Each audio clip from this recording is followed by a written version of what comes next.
So you met the amazing woman that is just, well, she might be the very one. She's the woman of your dreams. There's just something about her, and it's different than anything you've ever experienced. Congratulations. But may I offer this kernel of knowledge?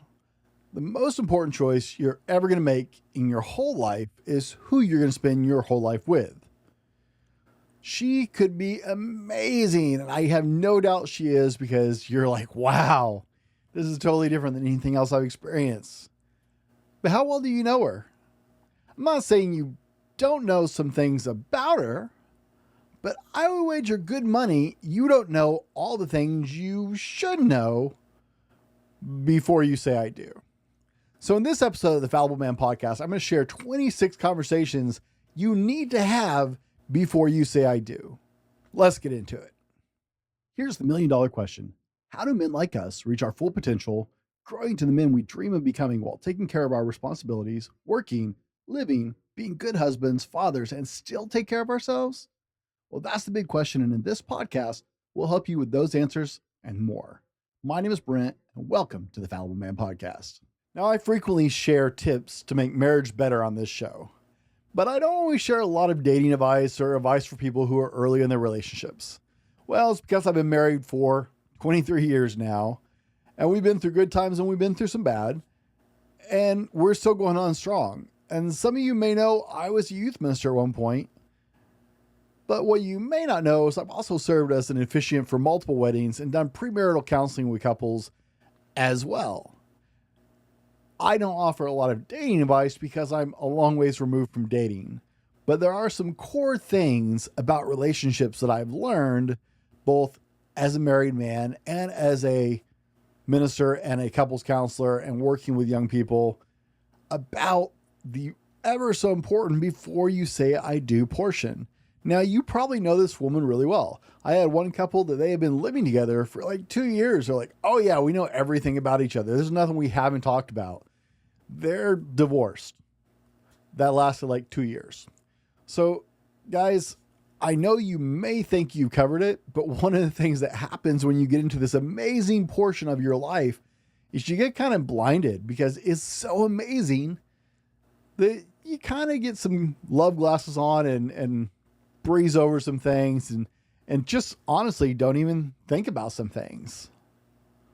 Oh, by the way, my name is Brent and welcome to the Fallible Man Podcast, your home for all things man.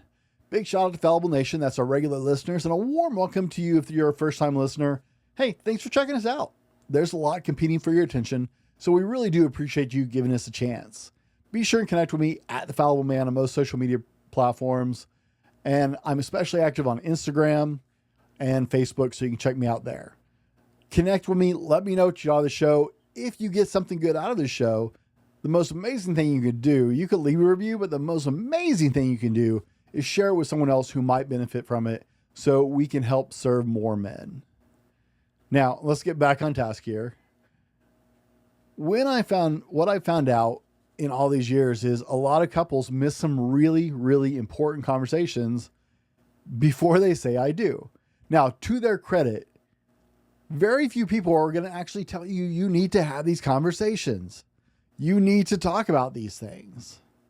However, since this person is supposed to be the one, and forever is a long time, you really would be wise to discuss some things before you commit, and for sure before you have a kid. But really, you're in this dream state right now, and most people aren't going to think to tell you, oh yeah, you definitely need to have this conversation. So let me share a little experience that I've had in my relationship and with couples I've worked with. So here are 26 conversations in no specific order. And guys, I'll put this list on my blog site later, so you can just go copy it later. And that way you have them all. But in no specific order, here are 26 questions you need to have. Number 1, what does forever mean to you?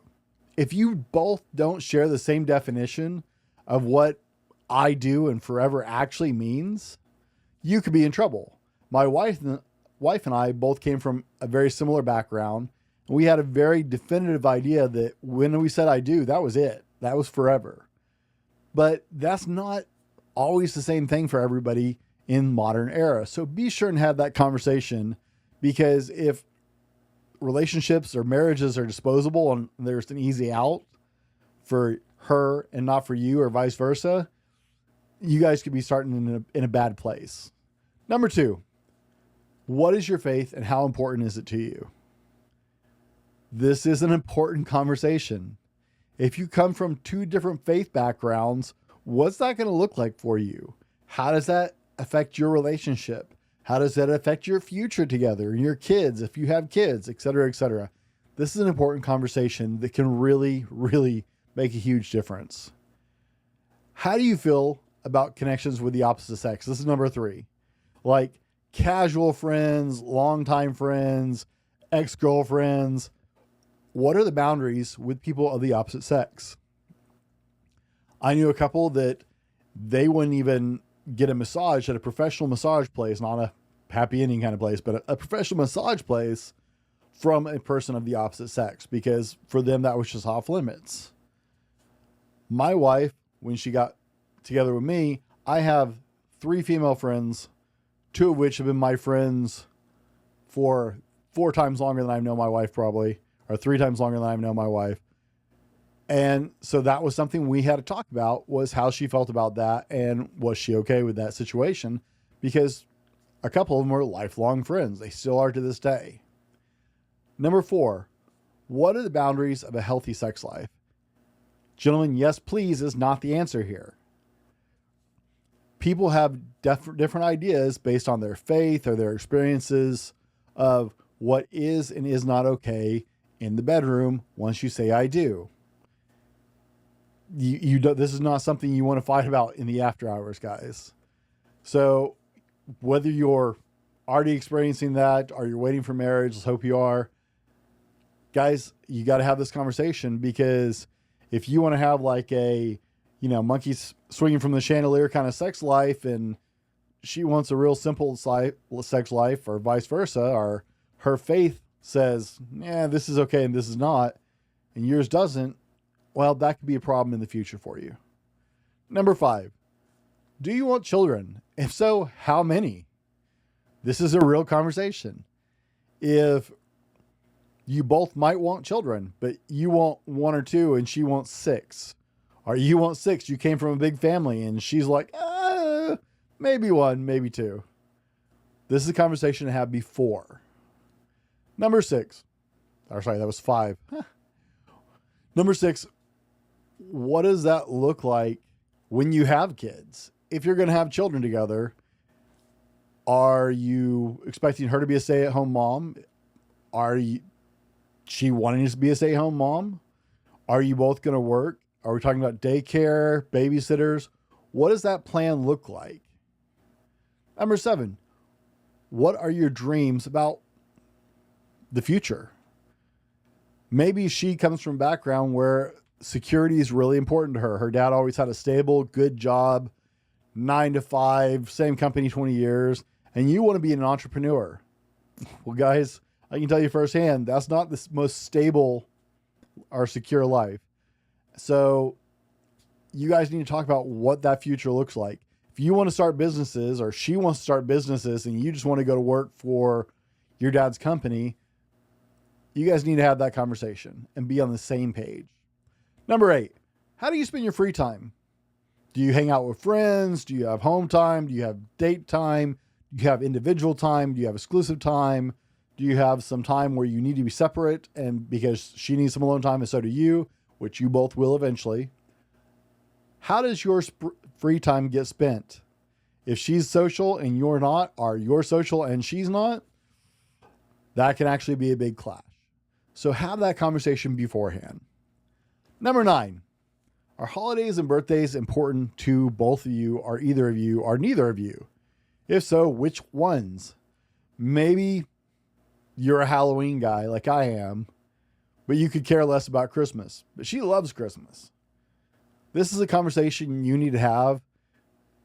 You do not want to go into your future marriage and find out that you couldn't give a rip about Christmas and your house is going to look like Santa Claus's workshop for 3 months of the year. So have the conversation first. Number 10, how do you celebrate holidays?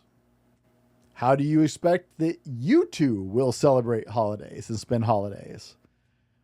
Does one of you spend the holidays with your families? Is Christmas a really big family holiday where everybody's together for one side of the family and not for the other? Or here's the really big one. What if both sides of your families make a big deal out of Christmas? Where are you going to spend Christmas? How are you going to spend Easter? What does that look like for you? And how do your family spend the holidays? How do you spend the holidays? Are they a big deal? Do you have commitments? Because y'all got to work that out, guys. You don't want that to be your first fight.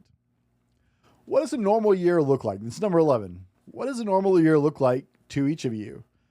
Does that mean you both have a job? One of you has a job. One of you stays home.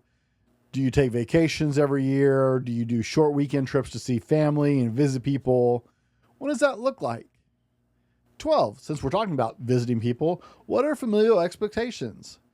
Do you visit family a lot or not at all? Are you expected for certain events or holidays? I have a family member who, my family is really tight.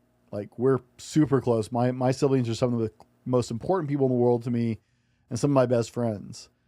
And, you know, one of their spouses, when they came into the family, they never talked to their family members. So they didn't know what to think of the fact that we liked each other. So you need to figure out what that looks like. Because guess what? When you get married, you're not just marrying that person. You get the whole family, guys. So make sure that's going to work for you and make sure you understand what that means. Number 13, Christmas. Have you heard me say Christmas a few times? Yes. Get really, really, really clear on Christmas, because there are a lot of arranged marriages that honestly started their downfall on Christmas because couples didn't talk about this holiday. Christmas may be actually honestly one of the most divisive holidays of the year. So get clear what Christmas is going to look like for you guys. My wife and I talked about Christmas. Christmas wasn't a big deal for me. And so I didn't really care how we spent it. But once we had children, we both had some different ideas about what Christmas looked like. So we had to have those conversations later in our marriage. Both of you have ideals about what this looks like. And honestly, like, this can be the wrecking ball that you never saw coming. Number 14, where do you want to live? Are you staying in the town you're at? Are you going to where her family is or his family? Where are you going to live? And are you open to moving? What happens if one of you gets an incredible offer with your company to move, or gets an incredible job offer out of state? Are you open to that? What's that going to look like? This is a conversation you need to have before it happens. Number 15, what's your current financial status right now, including debts and savings? And what do you plan to do about it? You may be a saver. She may be a spender. We're going to get to that in just a second. You may have no credit card debt, or you may have a lot of credit card debt, and she has none because she was raised to strictly manage her finances. Guess what? Once you get married, the government sees that as mutual. So understand what you're buying into. Number 16, what are your core values and beliefs? This is something you should know long before you get married, but you need to make sure you understand each other's core values and belief. Number 17, do you or any of your biological family members have any familial health concerns that you don't already know about? Is there a higher chance of cancer on one side of the family? My family had a familial heart disease that none of us knew existed until a couple of years ago. Something I would have told my wife if any of us had known it existed until it almost killed my dad. So this is a conversation you need to have, because as you're blending families, any offspring you have, that's going to play a role. Number 18, what are your views on parenting and disciplining kids? Now you're going, Brent, whoa, we're not even married yet. Why are we talking about kids? Because if you don't agree on a general consensus of what parenting and raising children looks like, how that actually looks, if you aren't ready to have that conversation, you're not ready to get married. I know too many couples who got pregnant on their honeymoon to not have this conversation ahead of time. 19, how do you see managing money in your financial habits? Financial struggles are the second largest cause of divorce. If you're a saver and she's a spender, you'll butt heads. I already mentioned that. Are you going to have joint or separate accounts? My wife and I have had the same account, the same joint account, our entire marriage. We've always had a joint account. My sister and her husband have separate accounts. That works for them. Ours works for us. It's how we choose to manage it. Neither one is right or wrong, but you need to understand what that's going to look like going forward. Is it my money, your money, our money? Are you saving big? Are you spending big? Are we investing? Are we aiming towards goals? How do you manage your finances, and how will you manage your finances as a couple? Because how you manage them separately doesn't count anymore. 20. How will we handle conflict in our marriage? This is a conversation that nobody actually tells you to have unless you go to a really decent marriage counselor. Because you are far more likely to succeed in your marriage if you have a game plan for how conflicts get resolved in your marriage before you ever have it.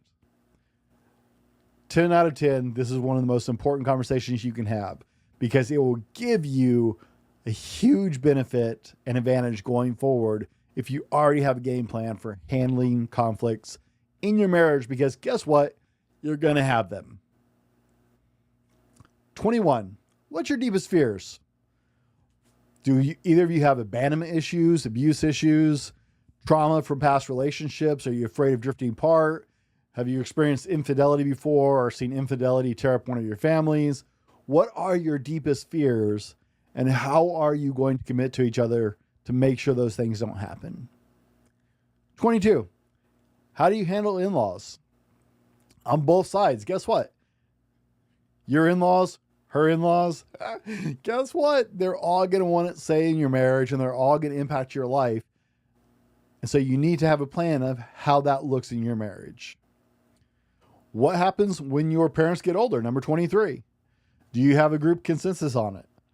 I have multiple siblings. We already had plans in our heads long before our parents got older. Not something I discussed with my wife. Luckily, my wife and I are pretty much on the same page on this anyway, so it wasn't a big concern later in life. But what does that look like? Do you have a plan? 24. How will we prioritize each other when life steps in? Because life is going to come crashing down the moment you get home from your honeymoon. Maybe before, but definitely the moment you get home from your honeymoon. Whether you have a staycation or you go to Fiji, doesn't matter. When you come back, life is going to step in. So how are you going to prioritize your marriage and your relationship with each other when life starts to happen and goes back to normal? Can't stay on the honeymoon forever, unfortunately. Number 25. Do you agree on the division of labor in your house? What's chores look like? Dishes, laundry, vacuuming, the things you have to do. What does that look like? Are you on the same page about it? Number 26, one of the most important questions you can ask her, and she can ask you, when do you feel the most loved by me? Make sure you are speaking each other's love languages. Make sure you have a clear understanding of what that looks like. Now, I can go on and on and on. I actually have way more, but I got tired of typing the list at 26. I typed this whole list and to make sure I didn't screw it up, and I just got tired of typing. One of the conversations you need to have is political. Unfortunately, that's something that we deal with this day in the modern era, is politics is very divisive. So if you have very different political views, it could actually cost you later in your marriage if you move forward. I have way more than is on this list, but like I said, it just got too long and I didn't want to make this show last forever. Guys, you may have had a few of these conversations, but I'm positive you have not had all of them. Obviously, this is a checklist for when you start to get really, really serious about that someone. When you start to have those giggle feelings that you've never experienced before, because this relationship is different and you're actually starting to contemplate, wow, this could be the one. But even if you're not that far in your relationship, if you're aware of these conversations, they're conversations that you need to have for a healthy relationship in the future, you can actually kind of work them in, a lot of them, gently as the relationship builds instead of all at once. Instead of having to sit down and just have a long, drawn out conversation, you can work a lot of these in casual conversation along the way. Chances are no one ever told you you needed to talk about all these things together. So start working them in as you date people. You'll find out a lot of things. It will help you put on brakes on relationships that you know have no future and save you some time. And it will help you to double down on the ones that you go, hey, this could be the one. Over and over again, I've seen relationships fail because several of these conversations never actually happened. And they found out a year, 2 years, 3 years, 5 years into their marriage that on some of these very important ideals and questions, they were just not compatible at all. And it destroyed the marriage. So there will be other conversations you need to have along the way, but hopefully some of them are much more obvious than these, because a lot of people just don't know they need to talk about these. So have the conversations you need to have, but make sure these are part of them. If you want a shot at happily ever after, make sure you cover these before you say I do, before you ended up with a child, because then you're really connected to this, and before it's too late to turn her away. You may not know that, she may be amazing, but have a couple little things that you just can't budge on, or that she won't budge on. So you need to make sure you have these conversations before you say I do. It gives you the best shot at happily ever after, and it will save you from losing half your stuff in a divorce. For more content to serve all your needs as men, from relationships to personal development, be sure and like and subscribe to the show. Join our exclusive email newsletter down at the link below in the show notes. And for more relationship advice, click the link in the show notes or the description for the next video. And as always, be better tomorrow because of what you do today. And we'll see you on the next one. This has been the Fallible Man Podcast, your home for everything man, husband, and father. Be sure to subscribe so you don't miss a show. Head over to www.thefallibleman.com for more content and get your own Fallible Man gear.